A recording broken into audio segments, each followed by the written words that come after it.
क्या आपका भी 9 मंथ चल रहा है और आपकी डिलीवरी भी बहुत ज़्यादा करीब है और आप जो सपने सजा रहे हो वो नॉर्मल डिलीवरी के ही सजा रहे हो कि मेरी नॉर्मल डिलीवरी हो, क्योंकि ज़्यादातर महिलाएं नॉर्मल डिलीवरी ही चाहती हैं। तो आई विश कि आपकी नॉर्मल डिलीवरी ही हो। आप मुझे कमेंट्स में ज़रूर शेयर कीजिएगा। जैसे कि प्रेग्नेंट महिलाएं होती हैं तो वो कोई ना कोई इमेजिन करती हैं कि मेरा बच्चा गर्ल होना चाहिए या बॉय होना चाहिए।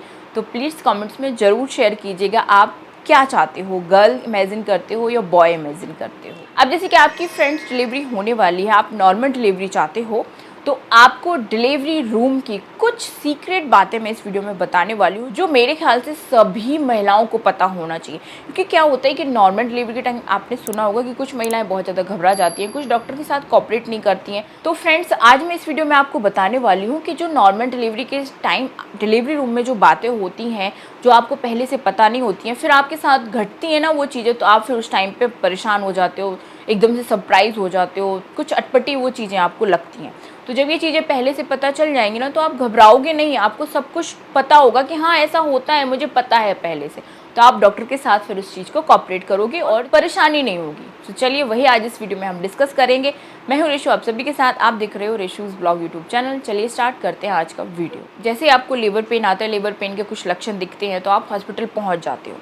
सबसे पहली चीज़ जो वहाँ पर होती है आपके साथ वो होता है वेजाइनल चेकअप। डॉक्टर जैसे ही आप हॉस्पिटल पहुँचोगे तुरंत सबसे पहले आपका वेजाइनल चेकअप करेगी, यानी कि प्राइवेट पार्ट का चेकअप करेगी। सर्विक्स एग्जामिन करती है कि आपका जो सर्विक्स है, आपका जो बच्चेदानी का मुंह है, वो कितना खुला हुआ है, क्या अभी डिलीवरी होने वाली है या कुछ टाइम वेट करना पड़ेगा। क्योंकि जब सर्विक्स का पूरा 10 सेंटीमीटर तक मुँह खुल जाता है तो फिर आपको लेबर रूम में ले जाया जाता है। तो अगर आपका सर्विक्स पूरा 10 सेंटीमीटर तक नहीं खुला है तो आपको वेट करने को बोल दिया जाएगा। अब जो सर्विक्स एग्जामिन होता है वहीं पर एक पॉइंट की बात है जो आपको ध्यान देनी होती है।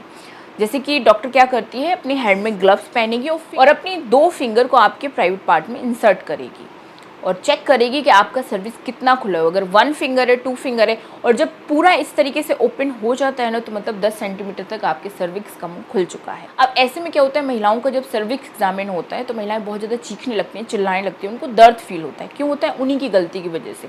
तो आपको क्या करना चाहिए कि आपको पहले तो गहरी सांस लेनी चाहिए। गहरी सांस लेके एकदम अपने शरीर को लूज़ छोड़ देना चाहिए, एकदम बॉडी लूज़।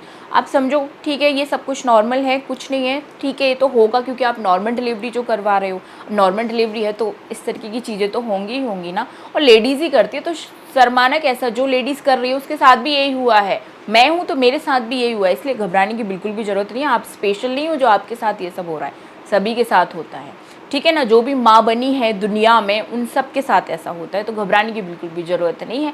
आप कुछ टाइम पे कूल डाउन रहना है, अपनी बॉडी को बिल्कुल रिलैक्स छोड़ देना है, फ्री छोड़ देना है, ढीला छोड़ देना है, जिससे कि आपको फिर दर्द फील नहीं होगा, ठीक है ना। शाय होने की बिल्कुल भी ज़रूरत नहीं, क्योंकि नॉर्मल डिलीवरी करवाने जा रहे हो तो जो आपकी शर्म है वो तो घर में ही छोड़ के जाइएगा आप। ये तो हो गई पहली ऐसी चीज़ जो आपको पता होना ही चाहिए। सेकेंड चीज़ है कि अगर आप घर पर अपने प्राइवेट पार्ट हेयर को रिमूव करके नहीं गए हो, अब जैसे कि पेन उठ जाता है, घर में कोई हेल्प के लिए नहीं होता है, तो महिलाएं नहीं कर पाती हैं ये चीज़, अपने प्राइवेट पार्ट यानी कि प्यूबिक हेयर को रिमूव नहीं कर पाती हैं। तो ऐसे में आपके प्राइवेट पार्ट हेयर को फिर उसके बाद रिमूव किया जाएगा, क्योंकि नॉर्मल डिलीवरी है, बच्चा प्राइवेट पार्ट के रास्ते ही बाहर आएगा तो बच्चे को किसी भी तरीके का इन्फेक्शन है, क्योंकि जो हेयर होते हैं उनमें बैक्टीरिया होते हैं जिस वजह से बच्चे को इन्फेक्शन होने के चांसेस होते हैं, तो वहाँ के हेयर को पहले ही रिमूव कर दिया जाता है, ठीक है ना। तो आपके प्राइवेट पार्ट हेयर को भी वहाँ रिमूव किया जाएगा अगर आपने रिमूव नहीं किए हैं तो, ठीक है ना। तो ये भी आपके साथ होगा, तो इसमें भी घबराने की बिल्कुल भी ज़रूरत नहीं है। जो हेल्पर होते हैं हॉस्पिटल की लेडीज़, वो आपके हेयर को रिमूव करेंगी, तो कंफर्टेबल रहिए उस टाइम पे भी आपको टेंशन लेने की बिल्कुल भी ज़रूरत नहीं है। थर्ड चीज़ जो आपके साथ हो सकती है, अगर आपकी ये फर्स्ट प्रेगनेंसी है तो पक्का हो सकती है, वो है आपके प्राइवेट पार्ट में चीरा लगाना। आपने सुना होगा कि छोटे ऑपरेशन से बच्चा हुआ है। छोटे ऑपरेशन का मतलब ही यही होता है कि आपके प्राइवेट पार्ट में चीरा लगाया गया है, पेरिनियम एरिया जो होता है उसको कट किया गया है।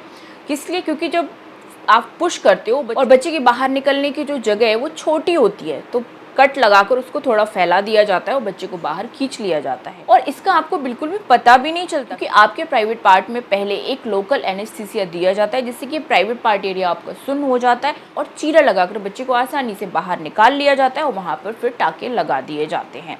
तो ये बिल्कुल ये नॉर्मल प्रोसेस होता है, इसमें घबराने की बिल्कुल भी ज़रूरत नहीं है। ये आप समझ लो कम से कम 100 में से 50 के साथ ये होता ही होता है, तो इसमें भी टेंशन बिल्कुल मत लीजिए। दर्द के बारे में भी टेंशन लेने की बिल्कुल भी ज़रूरत नहीं है। इसे मैंने बताया कि वो पार्ट को सुन करके फिर चीरा लगाते हैं और टाँके लगा के आपको फ्री कर देते हैं, ठीक है ना। तो बिल्कुल मत घबराइए आप। अब और भी चीज़ें होती हैं डिलीवरी रूम में, आप मुझे कमेंट्स करोगे तो मैं इसका सेकंड पार्ट आपको बना के दे दूँगी वीडियो।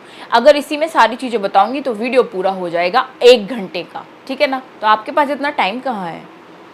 तो चलिए फ्रेंड्स, मिलती हूँ नेक्स्ट वीडियो में। आप सभी से ये वीडियो पसंद आए तो लाइक, सब्सक्राइब, शेयर जरूर कीजिएगा। Bye bye, thanks for watching.